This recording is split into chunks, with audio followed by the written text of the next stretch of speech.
raise hand ya. Yang sudah siap raise hand.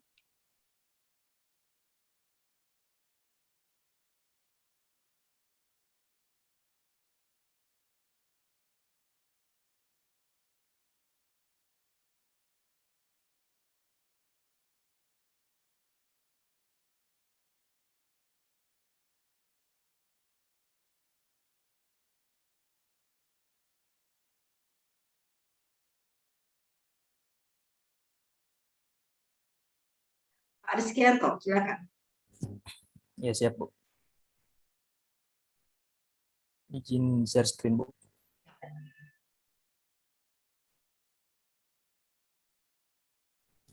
Sebelum saya lanjut, apakah suara saya terdengar jelas, Bu, dan ya, terdengar jelas. Terlihat? Ya.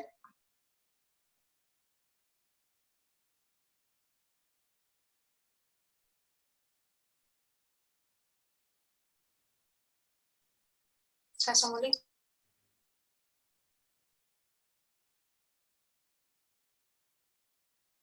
Ya, izin, Bu, mulai dari identifikasi isu ya, Bu. Ya. Ya, bismillahirrahmanirrahim. Assalamualaikum warahmatullahi wabarakatuh.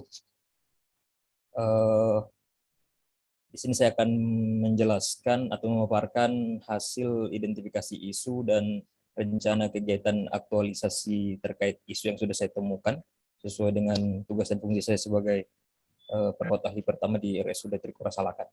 Untuk isu di sini saya menemukan 3 dengan isu pokok, yaitu belum optimalnya peran perawat dalam menjalankan tugas dan fungsinya.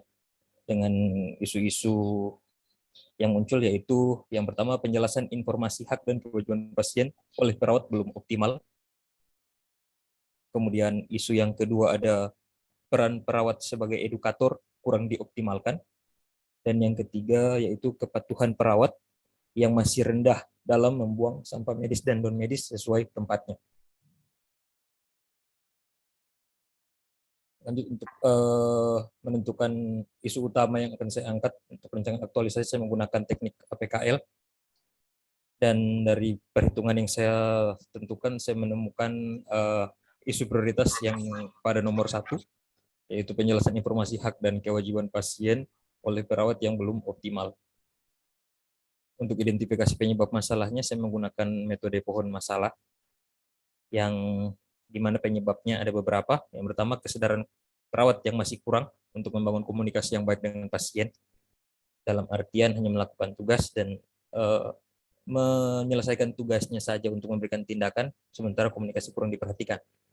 Kemudian yang kedua, ada kurangnya bahan ajar terkait hak dan kewajiban pasien. Di sini saya tekankan dengan pendekatan teknologi, karena bahan ajar yang ada masih berbentuk selembaran, dan itu pun kurang dibagikan atau diinformasikan kepada pasien. Kemudian yang ketiga yaitu tidak adanya alat ukur untuk penilaian pemahaman pasien, apakah sudah paham tentang hak dan kewajibannya.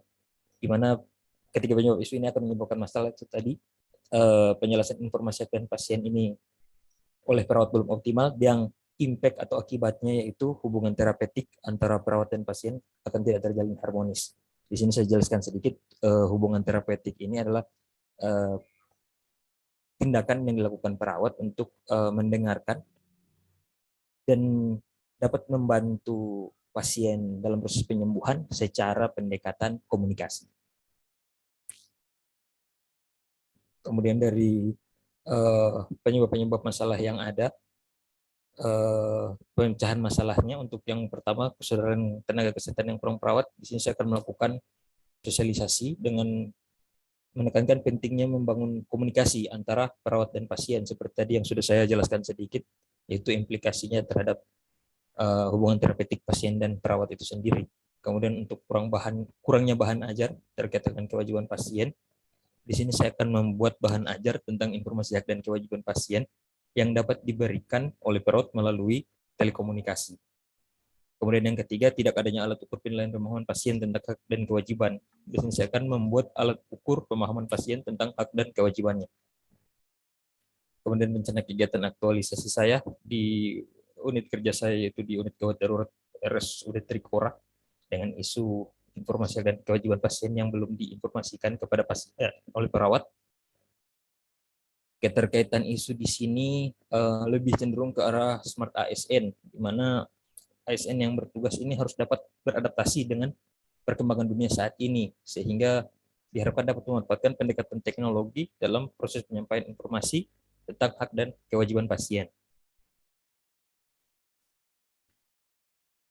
Untuk rencana kegiatan aktualisasi saya, di sini kegiatan yang pertama, saya akan menilai pemahaman pasien tentang hak dan kewajibannya. Tahapannya ada dua. Yang pertama, saya akan membuat formulir penilaian pemahaman pasien tentang hak dan kewajibannya. Dan hasil yang saya harapkan di sini terciptanya alat ukur untuk mengetahui sejauh mana pemahaman pasien tentang hak dan kewajibannya. Keterkaitan isu ini dengan nilai-nilai dasar ASN, khususnya di sini loyal dan adaptif. Loyal karena dengan adanya formulir ini dapat menjadi alat ukur bagi rumah sakit sehingga optimal dalam memberikan pelayanan. Kemudian yang kedua adaptif, yaitu dengan dapat membuat formulir penilaian yang sebenarnya bukan tugas dan fungsi saya dalam hal ini sebagai seorang nakes fungsional. Kemudian yang tahapan kegiatan kedua yaitu menyebarkan formulir penilaian pemahaman pasien tentang hak dan kewajibannya. Di sini saya mengharapkan pasien dapat mengisi formulir penilaian yang dibagikan sehingga menjadi data awal dalam menilai pemahaman pasien. Keterkaitan isu di sini dengan khususnya nilai akuntabel, karena saya di sini harus bertanggung jawab tentang proses penyebaran dan pengisian formulir oleh pasien. Kemudian lanjut ke keterkaitan isu dengan pembelajaran di agenda 3. Di sini saya cenderung ke arah terkait dengan smart ASN, di mana diharapkan di sini ASN harus berjiwa yang melayani kepentingan publik. Dalam hal ini seperti pasien yang membutuhkan informasi hak dan kewajibannya. Jadi perawat di sini harus lebih peka istilahnya. Untuk keterkaitan kegiatan dengan visi misi Pemda di sini terkait dengan misi nomor 2 pemerintah daerah Kabupaten Bangka Kepulauan, yaitu meningkatkan kesejahteraan masyarakat melalui pendidikan kesehatan dan perekonomian masyarakat. Untuk pengenalan nilai organisasi perangkat daerah, di sini penilaian pemahaman pasien ini akan menguatkan nilai loyal dan adaptif. Pertama, loyal, di sini saya dituntut untuk harus setia kepada instansi saya, walaupun dalam artian saya bukan yang berkewenangan untuk menilai atau dalam hal kepengurusan administrasi, tapi saya harus bisa menilai sehingga optimal dalam memberikan pelayanan saya sebagai perawat kepada pasien. Dan yang kedua yaitu nilai adaptif, seperti yang sudah saya singgung sedikit tadi, saya harus bisa menyesuaikan dengan segala kebutuhan pasien walaupun tidak sesuai dengan kewenangan saya. Ya, oke, satu dulu Pak, satu kegiatan. Kegiatan, coba ke atas kegiatan 1. Ya. Ya. Oke, saya tanya, Bapak punya uraian tugas itu apa? Pak Rizkianto. Iya, Bu, saya untuk jabatan saya perawat ahli pertama, Bu. Tugasnya apa? Pemberian asuhan keperawatan kepada pasien umumnya itu, Bu, ya, untuk perawat. Ya. Jadi sebenarnya masalahnya Bapak adalah yang pertama Bapak sebut itu. Iya, Bu, untuk karena keperawatan yang belum optimal. Iya, Bu. Ya, itu. Bukan yang 1, 2, 3. 1, 2, 3 ini mungkin penyebabnya. Kemudian terkait di kegiatan ini ya. Jadi nanti gagasan ketika coba Bapak sebutkan dulu uraian tugasnya bagaimana. Untuk masing-masing punya uraian tugas ya. Nanti kalau sampai terdaftarkan dibacakan. Coba uraian tugasnya bagaimana bunyinya? Izin Bu, ada di bagian atas, boleh saya naik dulu? Ya, enggak apa-apa. Ya. Ya, tugas mana? Enggak usah ke atas sekali, sudah di bawah ya. Di bawahnya lagi. Maaf. Bawahnya lagi kayak enggak salah. Oke. Ya, di sini Bu. Untuk umumnya, ini saya sebagai perawat dalam memberikan asuhan keperawatan, penyuluh dan konselor bagi klien atau pasien. Dari yang Bapak sampaikan itu, yang mana yang dari jabatannya Bapak ini yang bermasalah? Dari yang mana? yang bermasalah di sini sebagai penyuluh tadi Bu dan konselor bagi klien atau pasien. Berarti belum optimalnya kegiatan ini ya, penyuluhan dan konselor bagi Ya, pasien. pemberian informasinya iya Bu. Ya, itu masalahnya. Redaksi masalahnya maksud saya. Oh iya Bu. Belum optimalnya. Oke ya.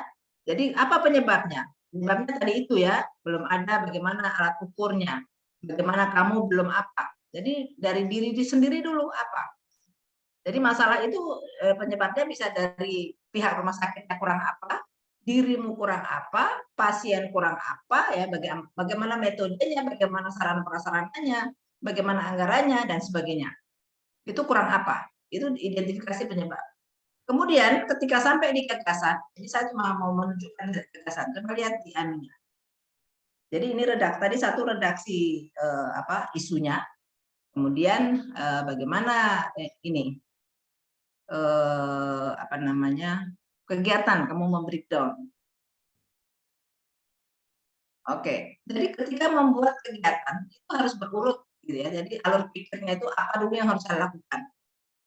Kalau satu ini berarti menilai pemahaman atau membuat kuesioner. Membuat iya Bu, membuat izin kuesioner kalau kau menilai pemahaman, harusnya kan sudah dijelaskan dulu. Sudah ada kegiatan edukasi dulu. Kemudian dievaluasi ini kan. Ya. Bagaimana Pak? Saya cuma ngerti ya tulisnya Bapak. Iya Bu, di sini maksud saya maaf Bu ya. Di sini maksud saya karena selama ini belum ada penilaian pemahaman pasien, jadi pasien ini seperti tidak tahu begitu Bu tentang hak dan kewajibannya. Jadi berarti ini pretest nih.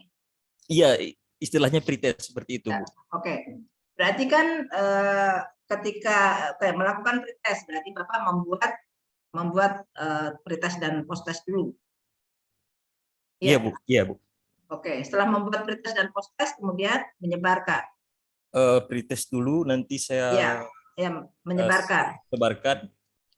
Kemudian nanti saya membuat itu bahan ajarnya Bu, bahan ajarnya yang tadi saya enggak, ini masih terkait post-test dulu ini, masih satu kegiatan ini. Di sini saya ini Bu, sampai di menyebarkan kuesioner atau formnya nanti Bu.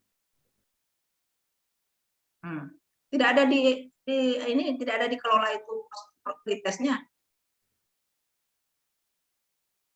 Belum Bu, saya belum masukkan di sini Bu. Jadi karena kegiatan itu kan ada inputnya, ada prosesnya, ada outputnya. Iya Bu.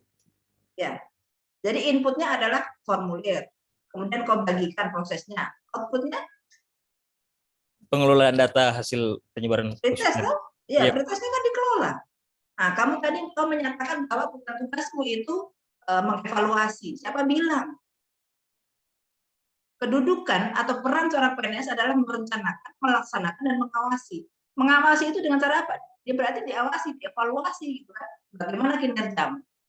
Jangan salah ya, jangan kau bilang bukan tugas lo, enggak. Tugasmu itu juga salah satunya adalah mengevaluasi, mengawasi bagaimana pekerjaanmu sudah berhasil dengan baik atau tidak. Ini manajemen ASN, ya. Peranmu adalah sebagai perencana, pelaksana, dan pengawas terhadap apa yang kau lakukan. Kan gitu. Jadi tusimu itu kau rencanakan bagaimana cara melaksanakannya, kemudian kau laksanakan, setelah itu kau awasi bagaimana jalannya, kemudian kau evaluasi. Bagaimana nih saya punya tusi ini? Aduh masih dapat nilai 6 nih, belum, saya harus tingkatkan lagi. Itu kerjamu ya, jangan saya tugas saya cuma buka. Oke, berarti kau isumu adalah belum optimalnya kegiatan penyuluhan dan konseling ya pasien. Kemudian yang kau inginkan adalah bagaimana mengedukasi. Siapa yang kau edukasi? Pasien atau teman-teman perawat? Perawat Bu, untuk penyebaran, karena tadi penyampaian informasi dari perawat ke pasien ini masih kurang. Berarti kan dua-dua harus kelola di sini, pasiennya juga. Karena ini kau objeknya sama siapa? Dua Bu, untuk kegiatan berarti dua iya Bu, pasien dan berarti dua yang kau edukasi kan, teman-teman perawat bahwa supaya harus selalu memberikan itu kan konseling ya, bagaimana hak kewajibannya pasien kan gitu, mengingatkan kepada teman. Kemudian mengedukasi pasien bahwa pasien itu harus tahu hak dan kewajibannya. Jangan cuma tahu haknya, tapi tidak tahu kewajiban, kan gitu. Ya, Bu. Itu kan tujuannya ya kan? Iya, Pak. Iya, Bu, siap. Ya, jadi itu ya. Kemudian keterkaitan nilai gitu. Jadi ini pemahaman menilai ya, pemahaman awal gitu ya. Menilai pemahaman awal pasien. Pretest kan? Iya, Bu. Ya, berarti membuat formulir atau kuesioner ya, kuesioner di sini. Kuesioner ya, Bu, Ya, istilahnya. membuat kuesioner. Sudah kuesioner tentang pemahaman awal pasien. Kemudian menyebarkan, kemudian mengelola tadi ya, diapakan itu. Ya, Bu. Oke, outputnya apa? Ya kuesioner, membuat kuesioner hasilnya ya kuesioner kan? Iya, Bu. Ya, kemudian menyebarkan, ya sudah tersebar, kemudian dikelola, berarti apa hasilnya di situ. Kemudian keterkaitan nilai, ketika membuat kuesioner, nilai apa yang muncul di situ kira-kira? Ini perhatikan semua ya, bukan hanya Pak Rizkyanto. Nilai apa yang harus ada di situ? Kira-kira Pak, selain loyal dan adaptif. Izin kompeten, Bu. Ya, kompeten. Apa lagi? Apa lagi?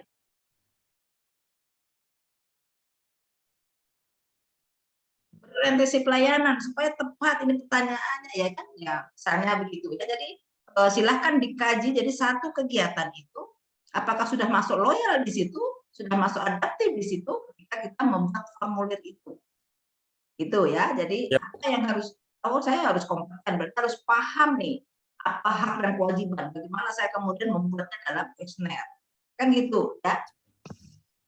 Oke, jadi itu apa namanya keterkaitan. Silahkan dalam satu tahapan itu diidentifikasi nilai apa semua yang muncul di situ.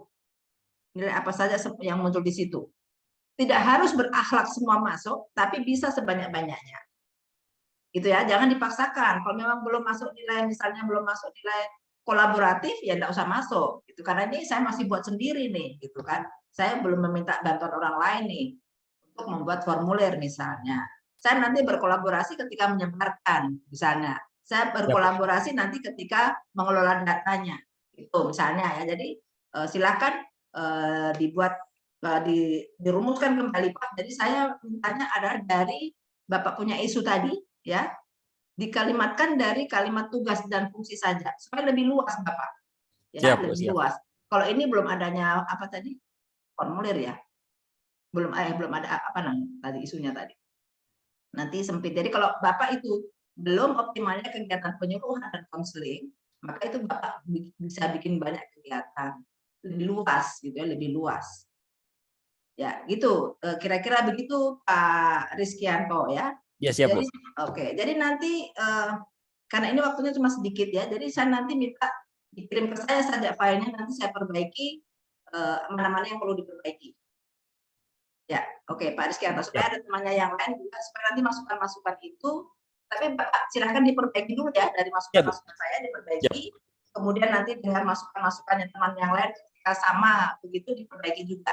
Jadi ketika saya memberikan komentar pada tayangan seseorang, maka itu adalah untuk semua ya, bukan hanya untuk yang bersangkutan.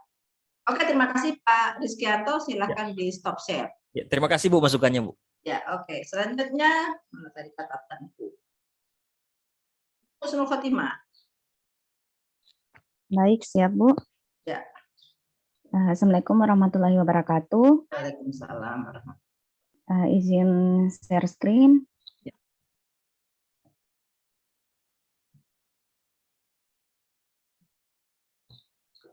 Baik, sebelumnya apakah sudah kelihatan Bu? Sudah. Oke, terima kasih atas kesempatannya. Di sini saya awali dari identifikasi isu, di mana sebelumnya di Rumah Sakit Pratama Bila Banggai Buko Selatan ada 3 isu yang saya ambil.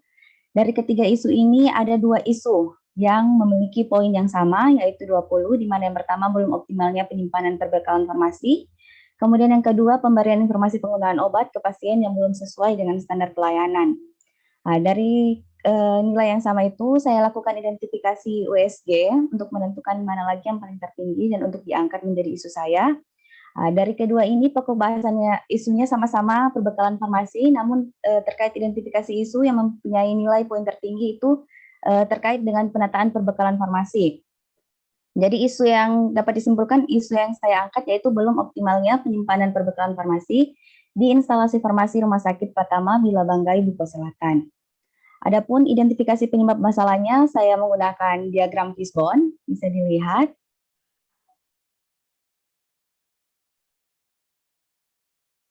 Dari penyebabnya situ, saya mendapatkan beberapa gagasan ide. Yang pertama, dari penyebab masalahnya, yang pertama itu tidak tersedianya data daftar obat yang terdapat di instalasi farmasi dan data yang tidak sesuai. Itu dua ini saya dapatkan pemecahan masalahnya itu melakukan pendataan perbekalan farmasi.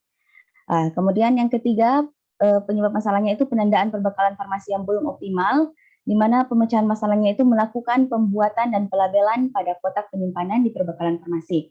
Kemudian penyebab masalah yang keempat, penyimpanan belum sesuai SOP, di mana gagasan atau ide saya yaitu melakukan penyimpanan perbekalan farmasi berdasarkan alfabetis dan bentuk sediaan serta pemberian label obat serta stiker LASA dan HAM. Kemudian untuk penyebab masalah yang berikutnya, kurang inisiatifnya pekerja dan minimnya rasa tanggung jawab oleh tenaga kerja kefarmasian. Pemecahan masalahnya itu sama, melakukan sosialisasi terkait penyimpanan. Baik, adapun rencana kegiatan aktualisasi saya bisa dicek dari unit kerja saya di Rumah Sakit Pratama Bilabanggai. Isu yang diangkat belum optimalnya penyimpanan perbekalan farmasi di instalasi farmasi Rumah Sakit Pratama. Kemudian berkaitan dengan di sini isu saya ini berkaitan dengan manajemen ASN sama Smart ASN, di mana kita sebagai seorang apoteker yang berkedudukan sebagai ASN sangat berkaitan dengan salah satu fungsi ASN yaitu sebagai pelayan publik, di mana seorang apoteker harus mampu memberikan pelayanan publik yaitu pelayanan kesehatan secara profesional, beretika dan menerapkan nilai ASN. Di mana di sini kaitannya dengan isu karena saya di sini sasarannya meminimalisir terjadinya medication error. Dari Smart ASN, di sini kegiatannya karena di sini saya memanfaatkan digital, di mana di skill kemampuan saya menggunakan digital saat pendataan, kemudian nanti sosialisasinya saya menggunakan media sosial, yaitu membuat video tutorial dan dibagikan ke WhatsApp pekerja kefarmasian. Baik, adapun rencana kegiatan aktualisasi saya, yang pertama, persiapan pelaksanaan kegiatan. Di sini ada 3 tahapannya. Yang pertama saya konsultasi bersama mentor terkait rencana kegiatan dan pembuatan SOP. Di mana outputnya mentor tahu dan mengetahui dan menyetujui rancangan kegiatan saya, kemudian terbuatnya atau konsultasi terhadap SOP yang akan saya buat. Kemudian tahapan kegiatan yang kedua, membuat rancangan panduan kegiatan dan SOP penyimpanan, di mana outputnya adanya rancangan kegiatan dan terbuatnya SOP. Kemudian yang ketiga, tahap kegiatannya itu mencatat hasil pertemuan arahan dan bimbingan dari mentor, di mana output yang dihasilkan yaitu terdapatnya atau adanya catatan hasil dari pertemuan. Dari kegiatan pertama saya ini tentang persiapan pelaksanaan kegiatan, keterkaitannya dengan substansi mata pelatihan itu ada 5. Yang pertama berorientasi pelayanan, di mana saat melakukan diskusi dengan mentor saya harus menanamkan nilai ramah, cekatan, kemudian solutif. Kemudian yang kedua ada akuntabel. Di sini saya bertanggung jawab, disiplin dan berintegrasi. Kemudian ada loyal, memegang teguh. Ya. Bukan integrasi, integritas. Oh iya, berintegritas tinggi. Kemudian ya, kalau integrasi itu integrasi. Ya, baik Bu. Nanti saya perbaiki. Mohon maaf sebelumnya. Kemudian selanjutnya ada nilai core value loyal, di mana saya memegang teguh ideologi Pancasila, yaitu sila keempat, di mana melakukan diskusi ini merupakan musyawarah dari menerapkan sila keempat. Kemudian ada adaptif, yaitu berinovasi dan mengembangkan kreativitas. Dan yang terakhir kolaboratif, di mana sini saya terbuka dan bekerja sama untuk menghasilkan nilai tambah. Adapun kontribusi kegiatan terhadap visi dan misi Pemda, di sini saya menerapkan pencapaian misi nomor 1, yaitu menciptakan pemerintahan yang bersih, berwibawa, dan inovatif. Di sini garis besarnya inovatif. Kemudian di sini juga ada misi nomor 2, yaitu meningkatkan kesejahteraan masyarakat melalui pendidikan, kesehatan, dan perekonomian. Di sini yang garis bawahnya itu tentang kesehatan. mensejahterakan melalui kesehatan. Kemudian selanjutnya untuk penguatan nilai OPD di sini yang paling menguatkan itu dinilai akuntabel dan adaptif. Di sini dulu. Ya. Ya, di sini dulu. Tadi kau nanti di ini ya, di apa namanya, di kalau penataan ya penataan, kalau penyimpanan. Jadi isu tadi dengan ininya sama bahasanya. Kemudian apa namanya, ini kegiatan ya, dari kegiatan ini persiapan pelaksanaan kegiatan.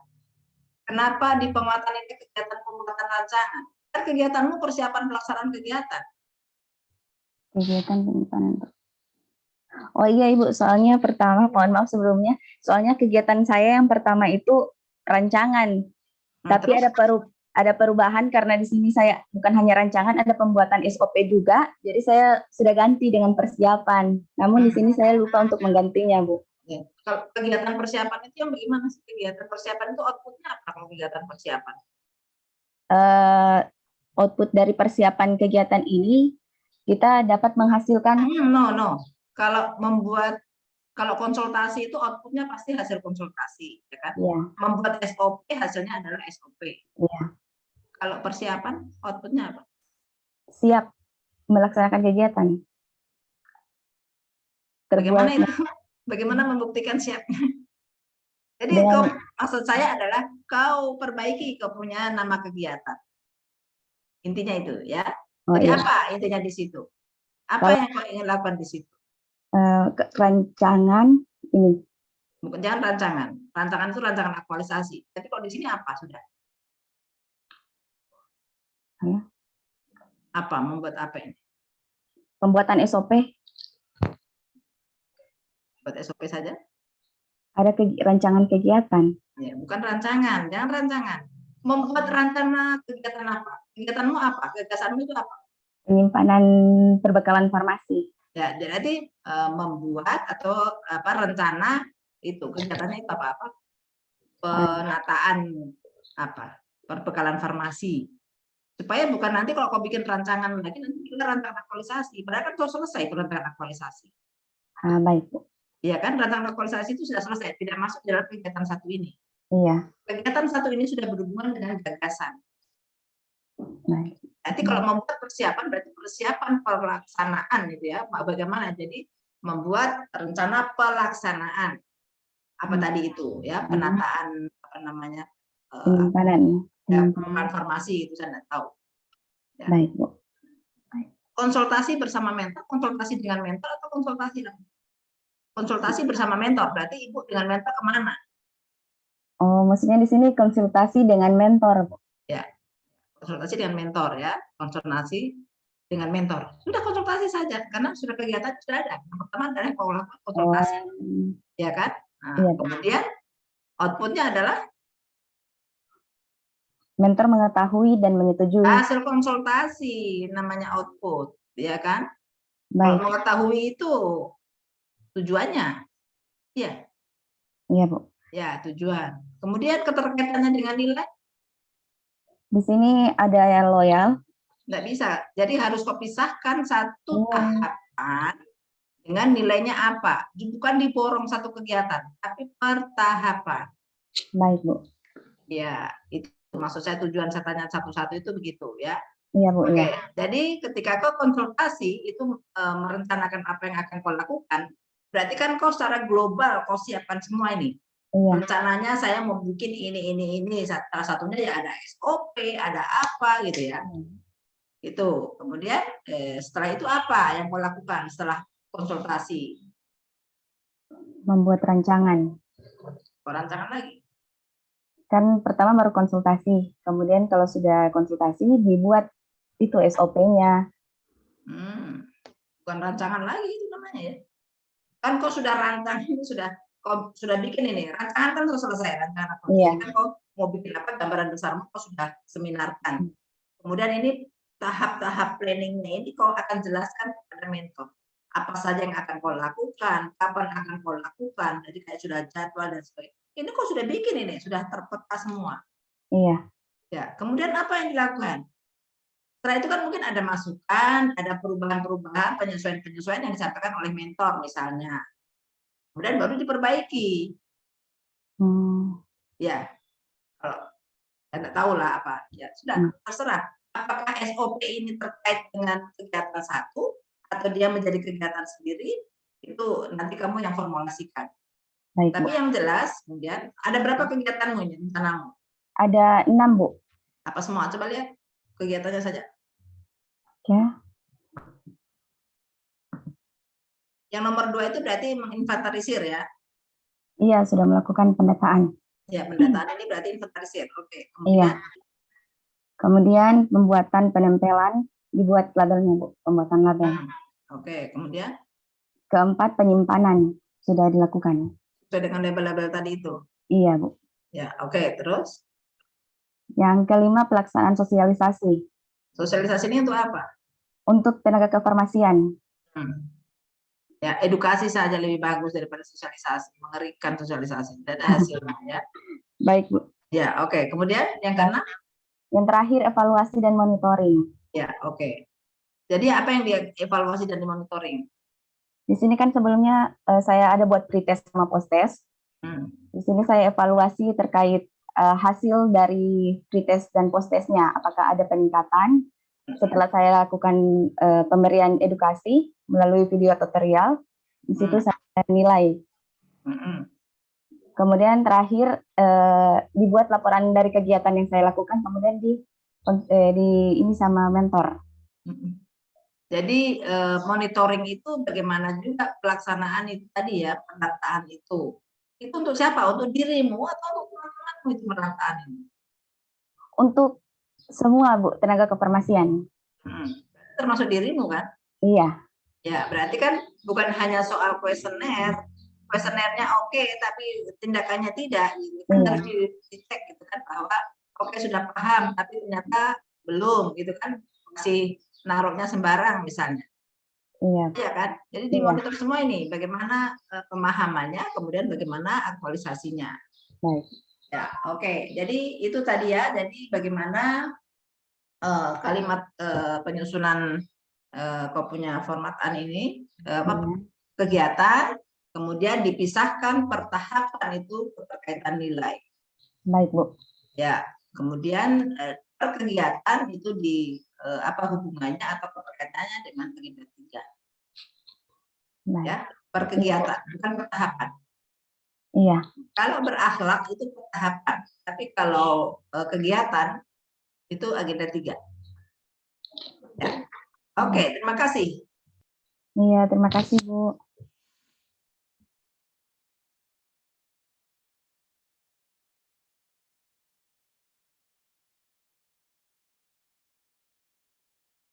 Ya, selanjutnya Fahmiyah Sarius. Sambil menyiapkan saya cari air putih dulu ya.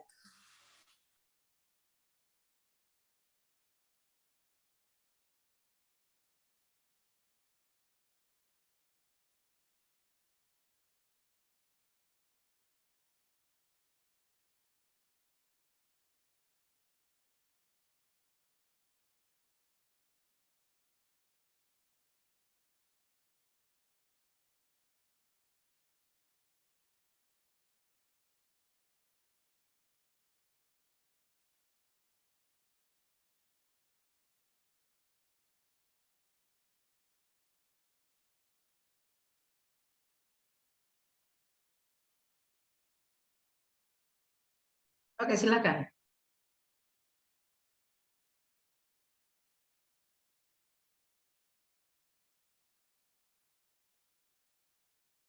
Silakan, Fahmiyah.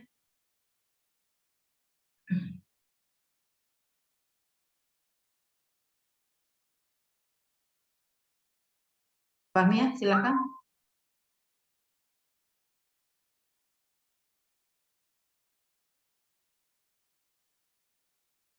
Maaf Ibu, bisa yang lain dulu karena bermasalah saya punya laptop, Bu. Oke, kalau begitu mana tadi yang raise hand? Oke, Pak Denny Christian. Ya, Bu. Izin share screen, Bu. Ya, silakan.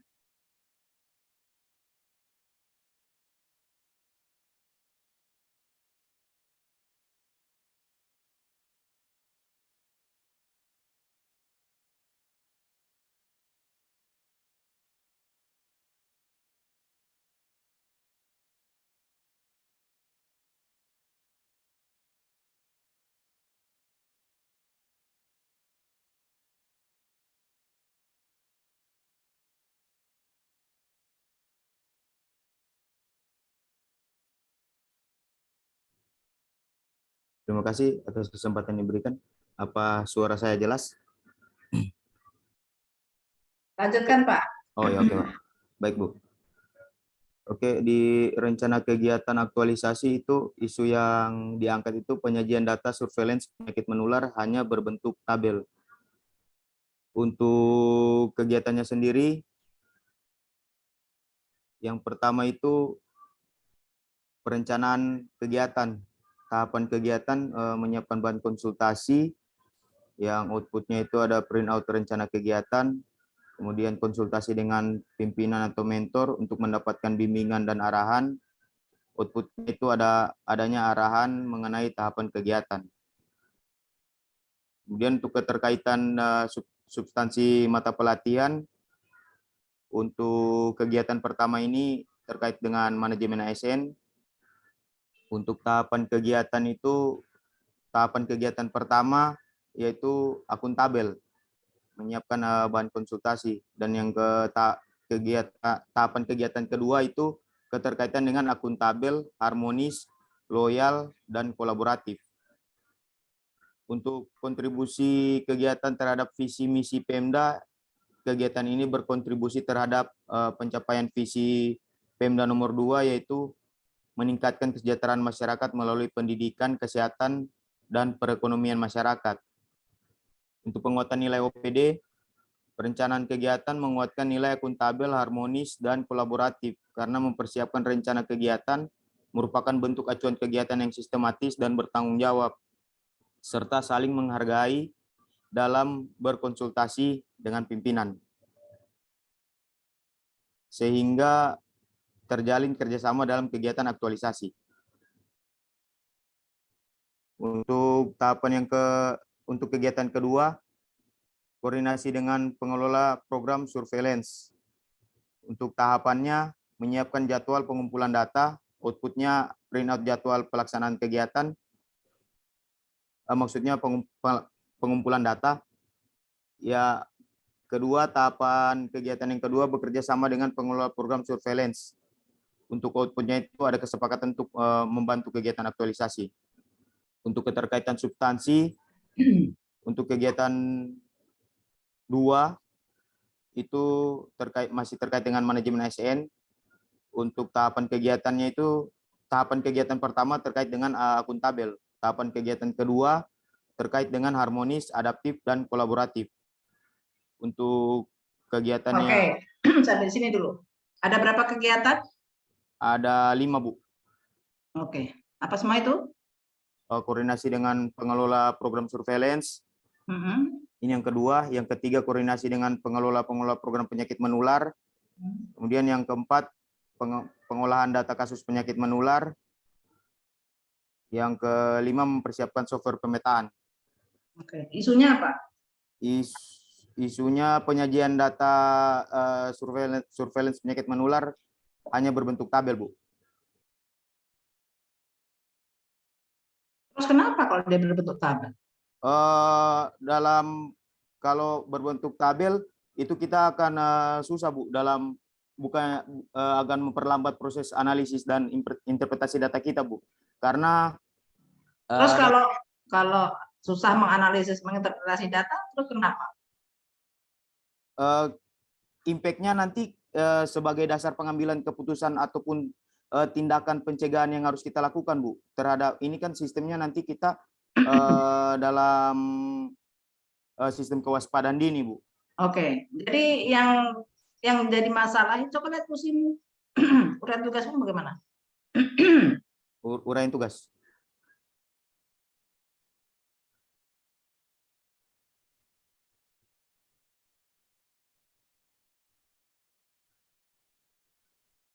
Kamu yang jadikan isu penyebab-penyebab semua. Tugasnya apa? Tugas itu masuk di surveillance epidemiologi, Bu. Yaitu? Yang pertama epidemiologi manajerial, kemudian ada surveillance epidemiologi, kemudian kewaspadaan dini kejadian luar biasa penyakit dan masalah kesehatan. Ini yang kamu mau ulas kan? Tentang kewaspadaan dini? Yang saya mau fokusnya di surveillance epidemiologi, Bu. Oke, surveillance epidemiologi itu apa? Bisa saya antar ke latar belakang, Bu? Cerita saja, cerita saja. Oh, oke. Cerita saja. Ya. Surveillance epidemiologi itu kita melakukan pengawasan secara sistematis terhadap data kasus penyakit, Bu. Ya, berarti kan belum optimalnya, gitu kan ya? Iya. Kegiatan ini, surveillance epidemiologi, itu masalahmu. Bukan soal data, data itu tadi penyebab. Kenapa sampai belum optimal? Karena datanya masih berupa kabar.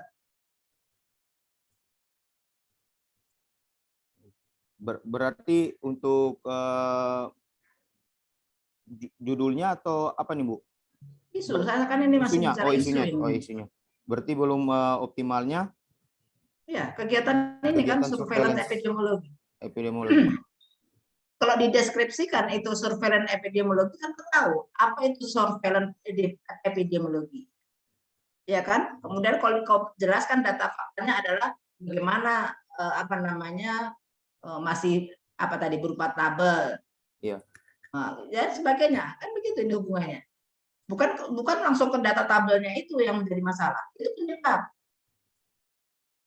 Tapi yang belum optimal dari kau punya tusi adalah surveillance epidemiologi ini belum optimal, gitu. Pak Denny Christian. Iya, Bu. Oke, Bu. Ya, jadi itu. Kemudian di kegiatan-kegiatannya, coba lihat kegiatannya. Itu nanti semua ya. Jadi coba lihat dari situ. Supaya luas ini. Perencanaan kegiatan. Kegiatan apa ini? Gagasannya apa sih? Gagasannya apa? Gagasannya itu optimalisasi penyajian data. Optimalisasi penyajian data. Karena sudah dirubah tadi ya. Iya. Sudah kan sudah dirubah. Optimalisasi berarti optimalisasi kegiatan surveillance epidemiologi. Melalui apa? Melalui dengan apa? Berbentuk infografis, Kak.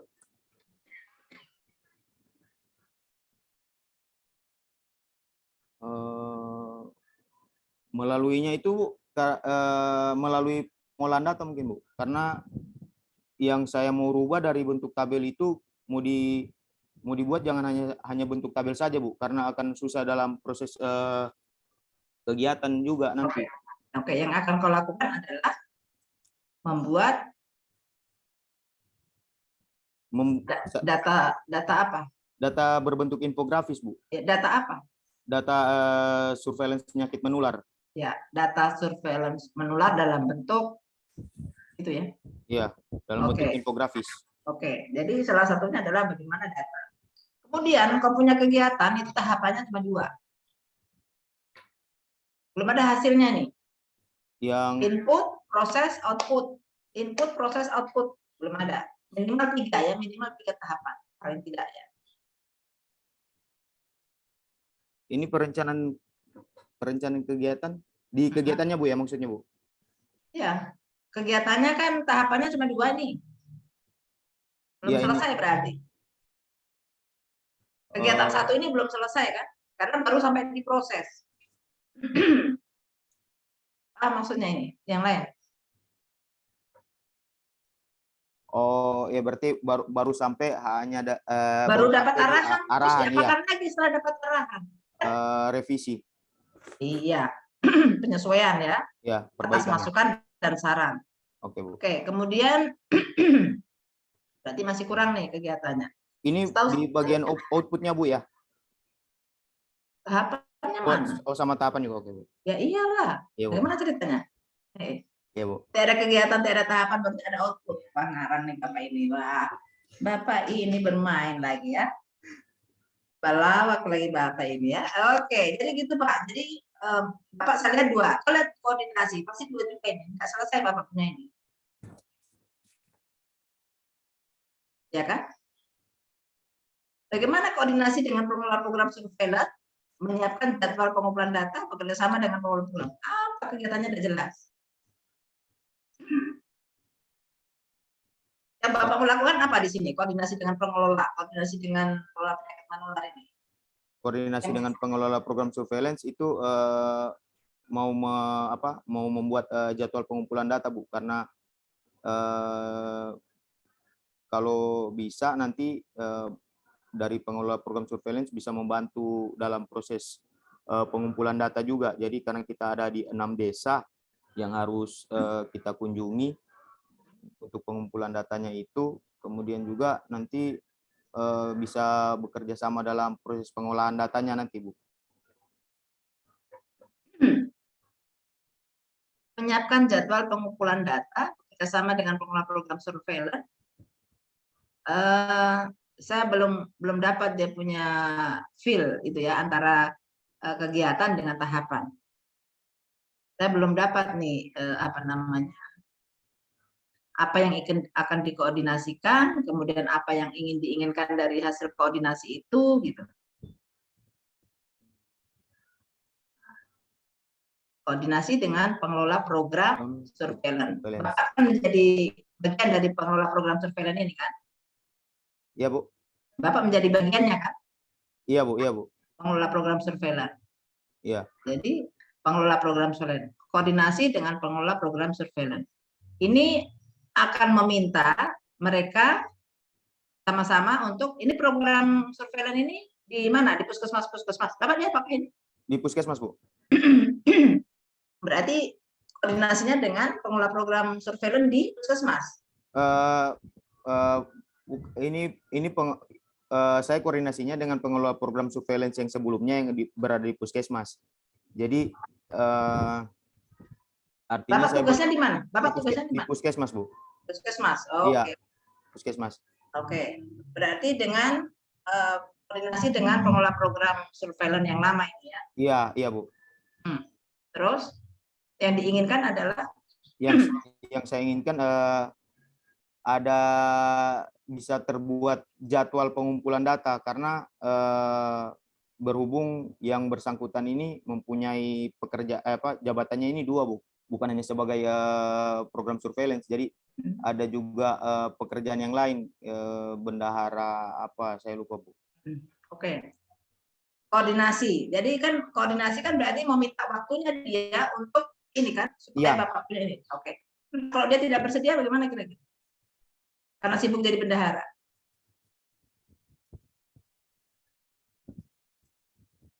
Itu harus dipikirkan gitu kan. Bukan berarti apa yang Bapak rencanakan harus berhasil, tapi Bapak harus punya, waduh dia itu sibuk, dia ini kira-kira apa yang bisa saya ambil dari koordinasi dengan pengelola program. Apakah memang langsung meminta apa yang dia ketahui atau apa gitu ya. Nah, itu kan sama dengan pengelola program surveillance.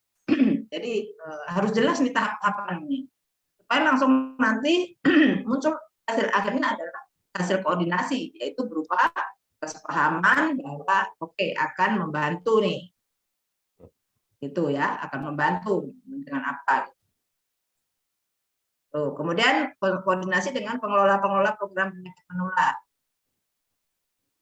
Bapak ujuk-ujuk gitu ya, langsung tiba-tiba mengumpulkan data-data penyakit. Ini data penyakit Bapak sudah punya, memang sudah punya. Ini kita minta ke pengelola program penyakit menular, Bu. Bapak meminta dulu atau sudah punya ini? Baru meminta? Kita kumpulkan dulu, Bu. Maksudnya mengumpulkan ini dari pengelola program penyakit menular. Berarti Bapak minta dulu ini kan? Iya. Meminta data-data penyakit ya? Iya. Meminta data penyakit. Habis itu? Kemudian dari situ kita menanyakan informasi tambahan. Mengumpulkan data itu tentu saja sudah lengkap, Pak. Jadi sudah juga pertanyaan apalagi kira-kira apalagi itu sudah lengkap. Ya. Kemudian apa? Setelah dikumpulkan data kemudian apa?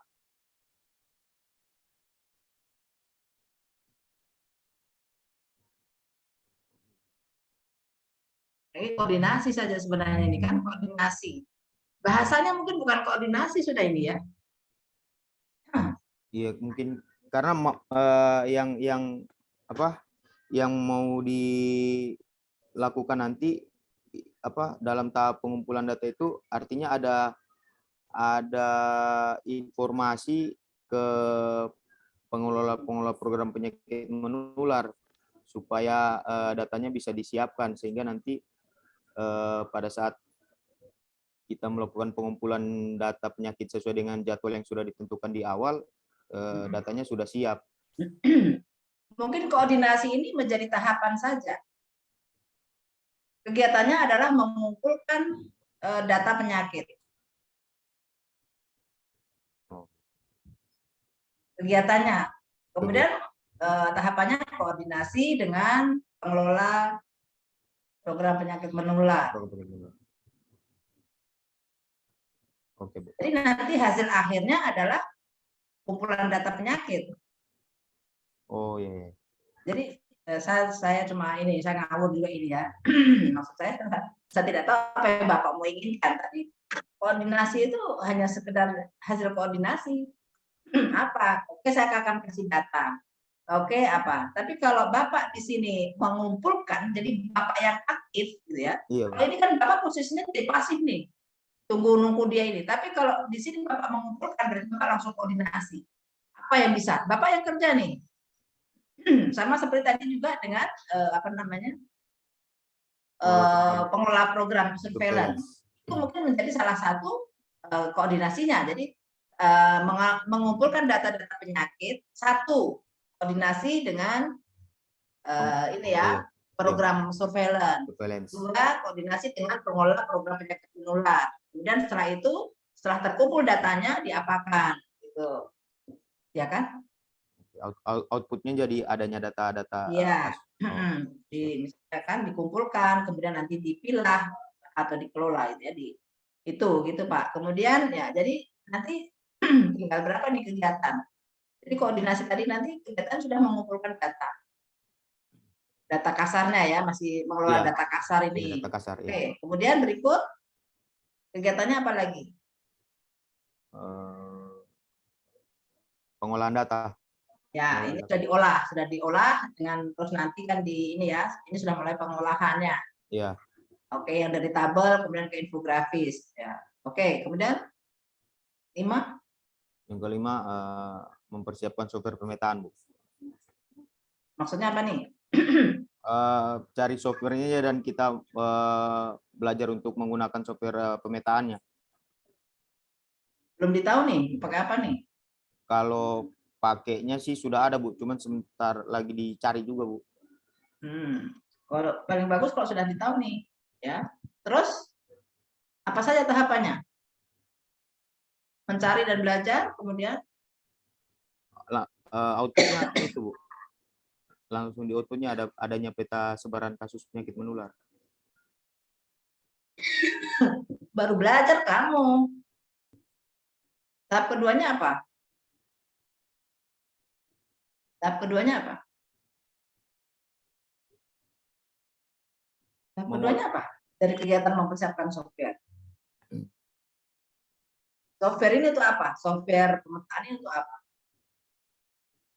Untuk sebaran kasus, untuk membuat peta sebaran, Bu. Ya, peta sebaran. Berarti ini sebenarnya kan rangkaiannya dengan yang di atas ya. Iya, cuman yang ini lebih ditingkatkan lagi lah istilahnya, Bu. Maksudnya jadi nanti kan misalnya begini ya. Jadi ini ada Pulau Bangkep nih. Iya. Kan? Kabupaten Bangkep ini di dalam kota. Kemudian nanti ada titik-titik di sebaran penyakit apa di sini gitu ya, ada titik-titiknya gitu kan, itu kan maksudnya. Iya. Ya, berarti itu yang mau dipakai. Jadi ini kan supaya kalau ini berarti online ini bisa diakses ketika mau ditanya, oke. Ya, gitu Pak. Atau bisa offline juga? Bisa offline juga, Bu. Ya, oke. Berarti kan ini kan hanya menjelaskan nanti titiknya di mana, gitu ya. Iya, titiknya itu untuk apa sebenarnya? Lebih memudahkan dalam interpretasi, lebih memudahkan dalam diseminasi informasi, Bu. Ya. Jadi berarti di sini berarti sebenarnya diseminasi informasi sebenarnya, penyebaran informasi menggunakan software apa itu, ya atau bagaimana?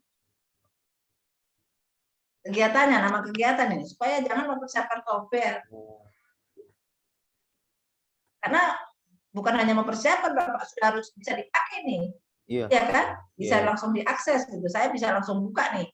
Ketika saya klik ini maka akan muncul nih. Saya ingin tahu nih penyebaran penyakit apa misalnya penyakit apa sih menular ya ini ya? Iya, penyakit menular, Bu. Nah, penyakit menular itu apa saya tidak tahu ya. Penyakit menular di Bangkep, saya tahu titik-titiknya nih. Itu kan dengan ini GIS ini kan. Iya. Ya, jadi nanti saya oh di sini semua nih. Nanti muncul juga kalau di sini apa penyakitnya di misalnya ya itu gitu kan Pak kalau tidak salah ya. Iya, iya Bu. Ya, itu berarti ini kan mungkin penyebaran diseminasi informasi ini terkait dengan penyebaran ini ya. Apa itu? Penyakit menular lagi. Iya. Ya. Mungkin membuat peta sebaran berdasarkan jenis penyakitnya, Bu. Ya, oke. Membuat peta persebaran. Ya. Oke. Di tahapan kegiatannya. Tahapan atau kegiatan?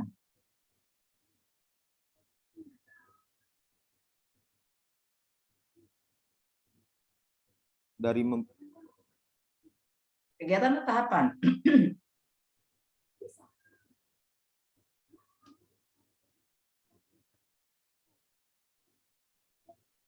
tahapan, Bu. Supaya nanti di outputnya ada peta Dari sebaran. kegiatannya apa? Kegiatannya apa? Oh, iya.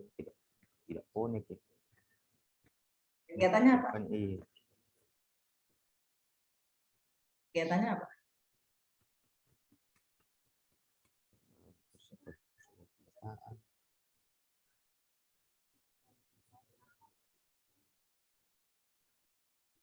Kalau Bapak kegiatannya mempersiapkan software pemetaan, yang ada adalah software saja pemetaan. Tidak ada isinya. Oh iya, Bu. Jadi kegiatannya apa?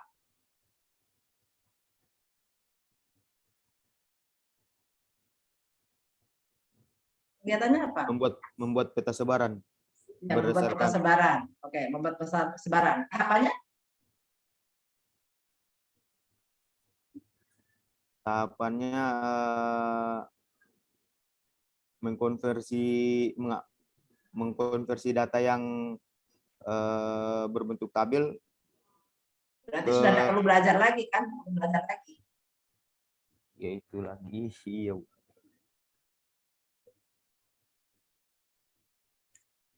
Kira-kira begitu Pak ya. Jadi alur pikirnya begitu, nanti Bapak ini lagi. Saya masih perlu belajar atau saya sudah belajar memang sekarang, sehingga ketika saya akan memetakan itu saya sudah tahu nih, langsung memasukkan data ke ini, kemudian dicek lagi sudah betul atau sudah bisa atau tidak, baru sudah akhirnya sudah selesai gitu kan. Yeah. Tuh, oke. Jadi kemudian kegiatan terakhir ini Bu, yang terakhir. Harus ada evaluasi ya supaya terukur Bapak punya kegiatan. Jadi ada monetnya, monitoring itu bagaimana apa namanya sudah semua tercover semua ini penyakit apa namanya lokasinya sudah tepat dan sebagainya ya. Kemudian bagaimana itu data nanti tersaji bisa langsung klik bisa langsung jadi gitu ya. Jadi ada dievaluasi sehingga keberhasilannya itu bahwa oke, nanti keberhasilannya kalau sudah dipakai gitu kan bahwa apa ya Bapak buat sudah dengan infografis itu sangat membantu sekali dalam pengambilan kebijakan atau untuk apa.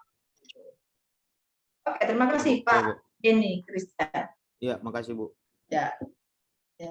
Selanjutnya Famia. Satu lagi kayaknya ini ya. Kita sampai jam berapa ini? 11.30. Satu lagi kayaknya.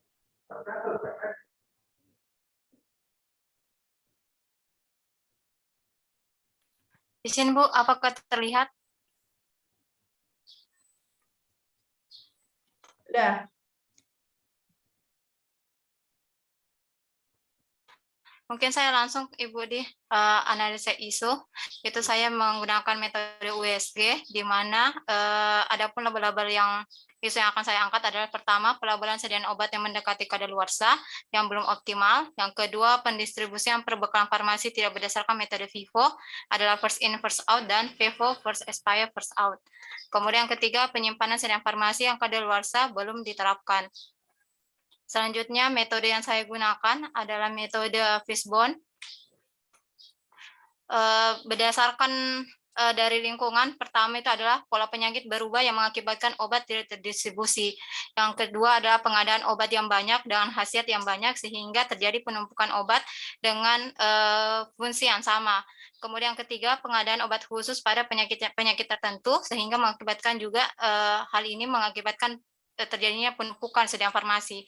Kemudian berdasarkan dari sistem, yang pertama itu adalah pendistribusian tidak berdasarkan metode FIFO. Yang kedua, tidak adanya pengelolaan data obat yang mendekati expired date. Kemudian yang ketiga adalah berdasarkan skill, yaitu kurangnya pelatihan atau seminar tenaga farmasi dan tidak adanya pelabelan sediaan obat yang hampir expired date pada gudang puskesmas Tataba. Kemudian berdasarkan supplier, pertama itu kurangnya SDM dan kurangnya dana insentif untuk pelatihan atau seminar. Sehingga ditarik kesimpulan adanya isu yang adalah pelabelan obat yang mendekati kadaluarsa yang belum optimal. Selanjutnya, adapun Saya mau lihat tusimu dulu, tusimu. Kita mau lihat tusimu dulu. Masalahmu kok tipis sekali. ya, Bu.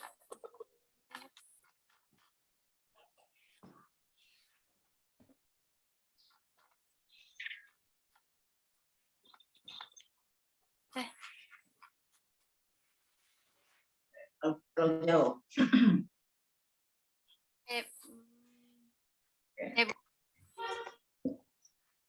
Yang pertama itu adalah melaksanakan pengelolaan sediaan farmasi, alat kesehatan, dan BMHP. Yang kedua, melaksanakan pelayanan farmasi klinik. Yang tiga, sterilisasi sentral, dan melaksanakan penerapan kajian farmakoekonomi dan uji klinik, serta melaksanakan pelayanan farmasi khusus. Yang saya angkat, Yang dari 5 ini yang mana? Yang nomor 1, melaksanakan pengelolaan sediaan farmasi, terutama itu adalah obat. Oke, jadi belum optimalnya pengelolaan sediaan farmasi. Oh ya, Bu. Ya. Jadi kalau membuat isu dari sini lebih enak gitu daripada kau penyebabnya yang kau ini. Oh ya, Bu. Atau ya itu ya. Nah, oke, jadi setelah itu baru dianalisis dan kegiatanmu apa?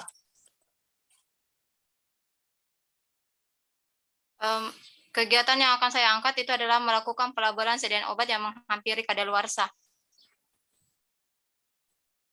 Oke, sekarang kira-kira kalau yang tadi ya, yang di kepala ikannya adalah apa tadi?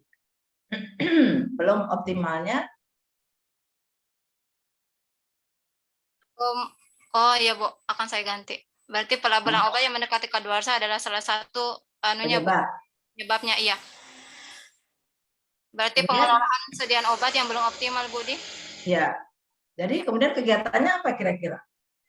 Kalau hanya pelabelan obat itu kayaknya kegiatannya adalah melabel saja, cuma membuat label, apa ya sudah. Iya, Bu, salah satunya itu. Ya, oke, salah satu ya. Berarti ada yang lain-lain juga harus kau bikin. Kalau contohnya kegiatan.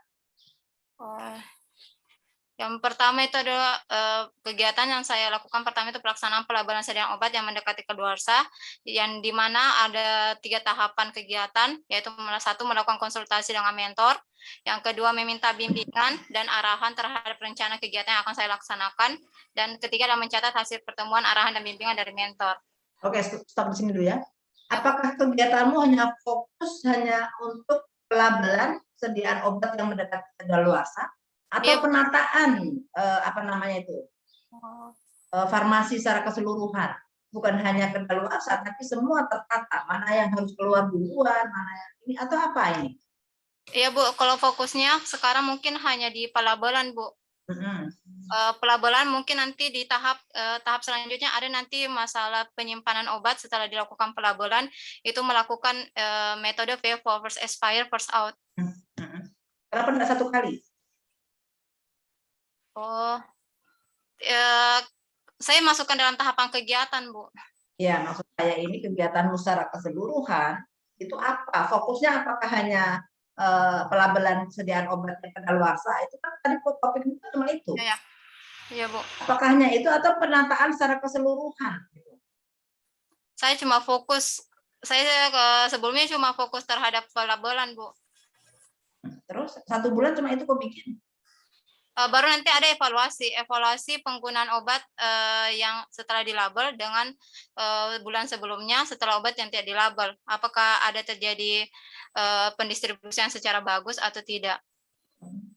Jadi memang cuma kedaluarsa ini yang menjadi fokusmu ya, bukan penataan secara keseluruhan bahwa harus diapakan ini supaya juga yang mendekati kedaluarsa ini. Kan kalau menurut saya sih ya, pelabelan sediaan obat yang mendekati kedaluarsa itu kan bagian dari penataan. Kenapa tidak ditata langsung saja seluruhnya gitu, bahwa inilah sudah di label, kemudian sudah juga diatur secara apa, Vivo, Levo atau apa gitu ya. Saya tidak tahu nih yang terbaik yang apa gitu. Coba lihat kegiatanmu apa saja. Pelabelan. Pertama itu pelaksanaan pelabelan. Yang kedua itu melakukan pendataan obat yang mendekati kadaluarsa, yaitu saya pertama itu menyiapkan secara manual dan adanya format pendataan obat secara manual yang diperoleh. Yang kedua melakukan pendataan obat terkait jumlah stok dan tanggal kadaluarsa obat, sehingga outputnya adalah adanya data obat yang mendekati kadaluarsa secara manual. Yang ketiga membuat hasil data stok obat yang mendekati kadaluarsa yaitu di media Excel. Kemudian yang ketiga pembuatan dan penerapan label berwarna pada sediaan obat yang mendekati kadaluarsa. Adapun tahapan kegiatan pertama mendesain bentuk dan warna range waktu kadaluarsa sehingga outputnya adalah adanya desain obat yang akan digunakan pada pelabelan. Yang kedua mengelompokkan obat yang telah di stok berdasarkan masa kadaluarsanya sehingga outputnya sediaan obat terbagi berdasarkan masa kadaluarsa. Kemudian yang ketiga pelabelan berwarna pada sediaan obat kadaluarsa berdasarkan range waktunya sehingga adanya label atau penandaan yang diperoleh. Keempat, penyimpanan dan penataan sediaan obat yang telah dilabel berwarna pada rak penyimpanan sesuai dengan waktu kadaluarsa obat. Adapun tahapan kegiatan yaitu pertama menyusun sediaan obat berdasarkan range waktu kadaluarsa, yang kedua menyusun obat berdasarkan bentuk sediaannya.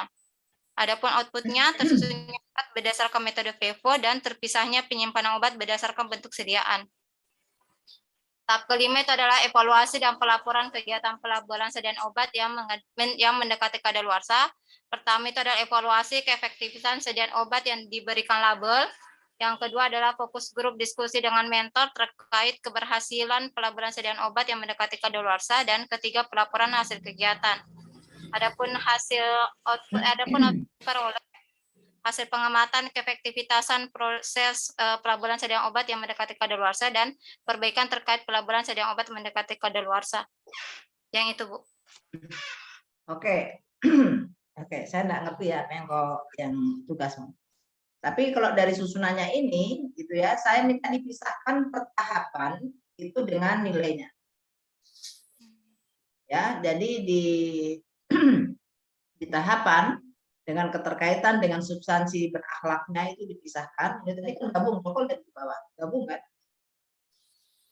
Terpisah, Bu. Mana? Coba di bawah tadi. Yang di bawah tadi kalau pisah, terpisah juga yang nomor 5 tadi. Yang ini, Bu. Oh ya. Mana ini? Kalau yang acara kegiatan evaluasi adalah akuntabel.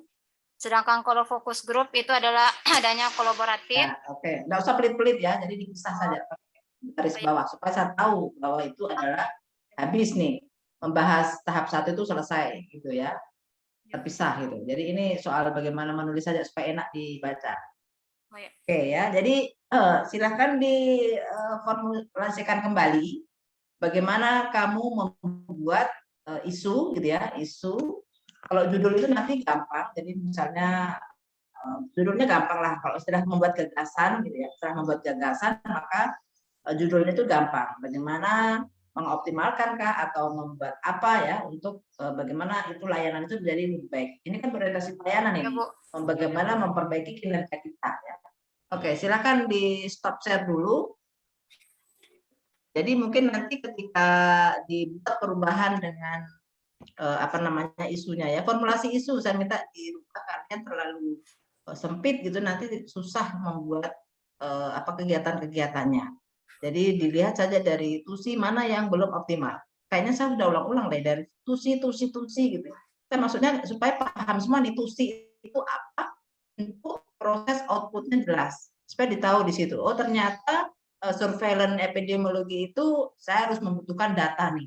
Jadi inputnya itu data-data ini, kemudian saya proses bagaimana outputnya adalah supaya untuk memudahkan bagaimana pengambil kebijakan, bagaimana orang yang melihat data ini langsung tahu gitu, saya harus buat secara infografis nih data-datanya. Kalau hanya berupa tabel lama gitu kan, di mana itu? Tapi kalau begitu pakai infografis tadi misalnya, kemudian pakai ada pemetaan sebaran tadi, misalnya dengan ada pakai GIS tadi mungkin ada koordinat-koordinat gitu ya, sehingga langsung ketahuan. Oh di penyakit ini di Tatabar, kalau salah saya ada, ya saya cuma contoh saja. Oh penyakit yang ini di Totikum, penyakit yang ini ada di Salakan misalnya. Langsung kelihatan, gitu kan Pak ya, Pak Rizkyanto. Ya, Iya, Bu, iya, yang Bu. Bapak maksud GIS tadi. Pak Denny ya? Iya, Bu. Ya, Pak Denny ya, gitu ya. Jadi begitu diklik langsung. Misalnya saya ingin tahu penyakit menular apa sih penyakit menular itu Pak? Saya tidak tahu juga ya penyakit menular itu apa saja. Itu kemudian diklik maka muncullah itu ini di sini semua ini sebarannya gitu kan. Misalnya ada di beberapa kecamatan misalnya langsung muncul nih kedip-kedipnya misalnya, atau pakai kedip-kedip atau pakai warna misalnya. Oh warna biru penyakit DBC, menular nggak sih DBC misalnya. Menular, Bu. Iya, Bu. Ya kemudian apalagi kalau merah gatal-gatal misalnya ya, saya nggak tahu penyakit menular apa saja. Jadi kira-kira begitu mungkin ini yang saya ini. Jadi supaya Bapak Ibu tahu nih setiap TUSI itu ada input, proses dan output.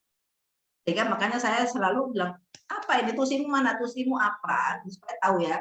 Berarti ini bagaimana saya salah satu paling tidak kalian sudah belajar bagaimana itu mengelola TUSI. Ya, TUSI-nya itu harus saya apakan. Bagaimana saya mengidentifikasi permasalahan yang ada di TUSI saya. TUSI 1, 2, 3, 4, 5. Yang satu tadi, yang nomor 2 sudah nih kayak Pak Denny tadi tentang surveillance epidemiologi. Kemudian nanti masih ada lagi nih, yang ini apa nih? Berarti inputnya apa, prosesnya bagaimana, outputnya apa. Gitu. Jadi ini makanya saya tanya tadi masalah itu di TUSI. Bukan masalah yang kita ngarang-ngarang, maksudnya bukan ngarang ini ya, tapi maksudnya saya punya ini belum, kayak tadi ya semacam Pak Denny tadi bahwa bagaimana datanya masih berupa tabel gitu kan. Itu bukan masalah ternyata gitu kan, ternyata bahwa belum berjalan dengan baik nih saya punya kegiatan ini nih. Karena bagaimana datanya masih berupa tabel. Jadi belum jelas misalnya. masih lama lagi proses untuk bagaimana kita tahu di mana itu gitu kan, masih buka-buka lagi gitu. Jadi kira-kira begitu Bapak Ibu. Jadi kayaknya waktu kita sudah mau selesai nih Pak Aswin ya. Jadi saya minta nanti silakan diperbaiki, jadi termasuk formulasi isunya gitu ya.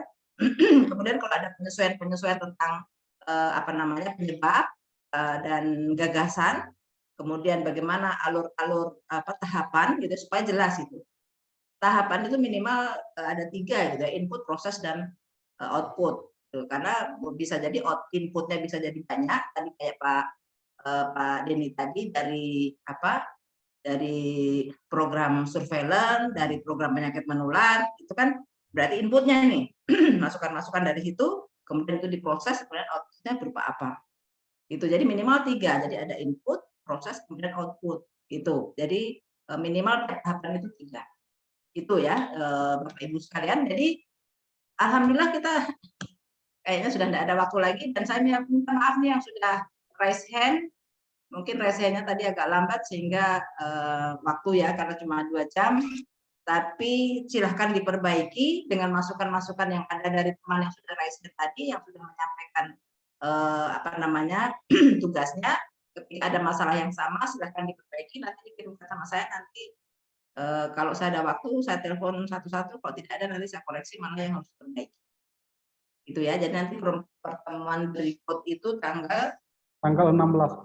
16 ya, tanggal 16 nanti insya Allah kita lagi itu sudah fix semua ya, mudah-mudahan karena saya besok angkatan 30 ya. Jadi itu Bapak Ibu, saya mohon maaf mungkin kata-kata saya tidak berkenan di hati Bapak Ibu, tapi tidak ada dusta di antara kita. Saya tidak benci Bapak Ibu, tapi hanya untuk bagaimana membuka ya wawasan, membuka bagaimana pemikiran-pemikiran supaya semakin baik ke depan. Akhirnya terima kasih atas partisipasi dan mohon maaf sekali lagi yang sudah raise hand tapi tidak sempat untuk memaparkannya. Saya insya Allah memberikan waktu untuk yang konsultasi ya. Sudah ada grupnya ini Kak, ya baik mau grup maupun melalui Japri. Akhirnya bila hidup hidayah, Assalamualaikum warahmatullahi wabarakatuh. Tetap jaga kesehatan dan semangat untuk menyelesaikan tugas-tugas. Terima kasih, saya kembalikan kepada Pak Aswin. Terima kasih Bu. Terima kasih Bu. Waalaikumsalam warahmatullahi wabarakatuh. Terima kasih Ibu. Waalaikumsalam. Demikian tadi bimbingan dari Ibu Vivi, bimbingan kita yang ketiga. Dan kita bertemu kembali di hari Kamis tanggal 16. Ya. Nggak tahu nih di breakout room ini masih ada nggak yang kelompok 3 ini? Kayaknya, siapa yang, Hostnya ya Bu? oh tadi yang lambat masuk siapa? Flaviana ya? Iya, Ibu Flaviana. Flaviana, ya oke. Ya mudah-mudahan ada sempat mengikuti enggak tadi? Atau baru masuk? Ya Sudah. suaranya tidak ada juga. Iya, sudah lama Bu, sudah lama sekitar. Sudah lama. Suaranya tidak ada juga. Ya, Iya. tapi dengar tadi ada beberapa penjelasan, silakan nanti diperbaiki rancangannya. Oke, Pak Aswin dan semua teman-teman saya lift duluan ya. Ya, makasih banyak Bu. Oke, Bu. Oke, Terima kasih, terima Bu. kasih. Ya. Oke, untuk kelompok 2, jadi pembelajaran ini Bu ya, tadi kan ada Ibu Fahmia juga terkendala dengan perangkatnya, terus Ibu Flaviana juga. Jadi kalau untuk ujian rancangannya nanti memang disiapkan memang mulai dari perangkat, segala macam persiapan untuk kita rancangan nanti supaya tidak terkendala pas waktu ujiannya. Dan saya juga mohon maaf ini tadi ada sedikit terkendala, Ibu Flaviana juga agak lama juga baru bisa masuk di room ini karena sempat digantilinnya tadi. Jadi begini Bu ya, kalau untuk kita sudah buatkan jadwal untuk hasil rancangannya, kita belum tahu untuk pengujinya siapa. Dan pengalaman kemarin di Parigi Motong ada beberapa itu dari 4 kelompok yang di angkatan 99 ada 3 atau semuanya ke kemarin. Jadi pengujinya itu minta bukti fisik dari rancangannya Bapak Ibu. Tapi saya belum tahu ini apakah nanti pengujinya dia minta atau bagaimana. Nanti kita bicarakan begitu selesai di pembimbingan terakhir sama teman-teman yang lain, kelompok yang lain. Dan saya harap semuanya persiapan untuk rancangan evaluasinya dipersiapkan, terutama jaringan. Dan untuk mentornya di kelompok 2 tidak ada lagi perubahan, sudah fix itu yang dikirim di grup. Iya Pak. Sudah. Ya, kalau memang Ya, Pak. ada perubahan mentor, silakan di japri saya supaya saya ganti di jadwal yang sudah kita buat. Ya, kayaknya kita langsung lihat saja karena saya juga tidak bisa buka breakout room-nya ini. Iya, itu saya. Ya baik Pak. Oke. Ya, siap Pak. Ya Pak. Baik Pak. Terima kasih Pak Aswin. Ya oke. Nanti ini sudah ada grup WA-nya ya? Grup Ada, WA. Pak. Ya Pak, sudah Iya, ada. Pak. Ya. Nanti Ibu Vivinya sudah ada di grup. Sudah Pak. Sudah Pak. Ada Pak. Jadi mungkin kita lihat saja karena ini sudah jam 11:30 menit. Ya. Karena saya juga tidak bisa masuk kembali ke breakout room-nya. Iya Pak, baik Pak. Oke. Terima kasih Bapak Ibu atas partisipasinya. Kita ketemu lagi di hari Kamis tanggal 16 Juni. Ya, Assalamualaikum warahmatullahi wabarakatuh. Waalaikumsalam. Waalaikumsalam warahmatullahi wabarakatuh.